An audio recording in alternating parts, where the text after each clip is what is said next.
Sir একটু নেবুলাইজারের বিষয়টিতে আসলে অনেক সময় দেখা যায় অনেকের বাড়িতে নেবুলাইজারও থাকে, নেবুলাইজারটা নেন, সেক্ষেত্রে আসলে নেবুলাইজারের বিষয়টা আসলে কখন আসে, যেটা কি খুব সিরিয়াস অবস্থা আসে কিনা, মানে বা এটা প্রয়োজনটা একটু কখন? বলি, নেবুলাইজ ফর্ম আর আসলে স্প্রে ফর্মে যেটা ওষুধটা তো একই দিচ্ছি আমরা, তাই না?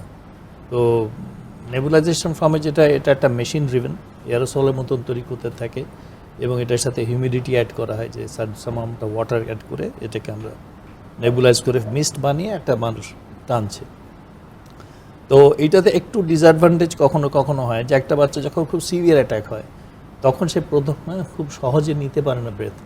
আমি যখন নেবুলাইজ করছি তাকে ওষুধটা তো ঠিকই ড্রাইভ করছে, কিন্তু সে তো নিয়ে ঢোকাতে হবে এয়ারওয়ের ভিতরে।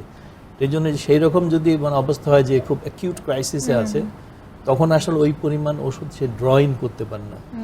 আচ্ছা, সেই ক্ষেত্রে আবার একই জিনিস হয়তো স্প্রে ফর্মে ওষুধে তা হচ্ছে, কিন্তু এখানে আমাকে কিন্তু কোনো রকম মিস্টের মতন তৈরি করে প্যাসিভলি টানতে, অ্যাক্টিভলি টানতে হচ্ছে না।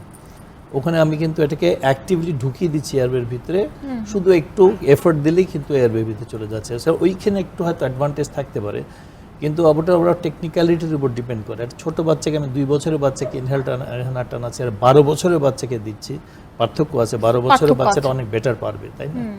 এই জন্য এজের সাথে এটা ভ্যারি করে এবং অনেক সময় বাবা মাদের মধ্যে একটা ধারণা থাকে যে নেবুলাইজ করছে হয়তো তার বাচ্চাকে অনেক সিরিয়াস কন্ডিশনে চলে গেছে কিনা। আসলে মেডিসিনটা তো আসলে আমরা সেমই দিচ্ছি, দুটাতেই দুই ধরনের দিচ্ছি। আমরা আমাদের একটু আমি বলে রাখি, ওরাল মেডিসিনের প্রবলেমটা হয় কি, যেখানে আমাদের যেহেতু ডোজ অনেক বেশি দিতে হয়, সেই জন্য কমপ্লিকেশনসের এই যে অনেক সময় ট্রেমোলেসনেস হয়, ব্লাড প্রেশার বাড়ে, অস্থিরতা থাকে, প্যালপিটেশন হয়, এগুলো কিন্তু ওরাল মেডিসিনে বেশি হয়। তো আপনি কমপ্লিকেশন চিন্তা করলে কিন্তু আসলে ওরাল মেডিসিনে বেশি হবে, rather than nebulisation. Side effects থাকে অনেক বেশি থাকে। রেসপিরেটরি এয়ারওয়ে দিয়ে যেটা আমরা করছি সেটা তো আসলে আমাদের স্যার ডাইজেস্টিভ ট্র্যাকে যাচ্ছে না, সো এটা সাইড এফেক্টসটাও কম থাকে।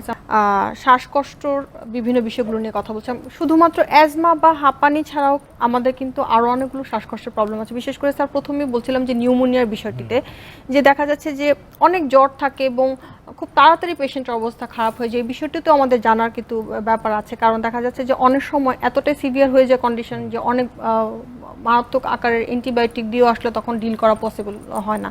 এই বিষয়টিতে যদি একটু দর্শকদের উদ্দেশ্যে বলেন যে আসলে কি ধরনের বিষয়গুলো খেয়াল করলে আমরা সচেতন হওয়াটা উচিত আমাদের। আচ্ছা, একটু তার আগে মানে একটা ইনফরমেশন দেওয়া দরকার। একসময় আমাদের দেশে কিন্তু মেজর কিলার ছিল কিন্তু আসলে ডায়রিয়া বাচ্চাদের। জি স্যার। এখন কিন্তু আসলে নিউমোনিয়া।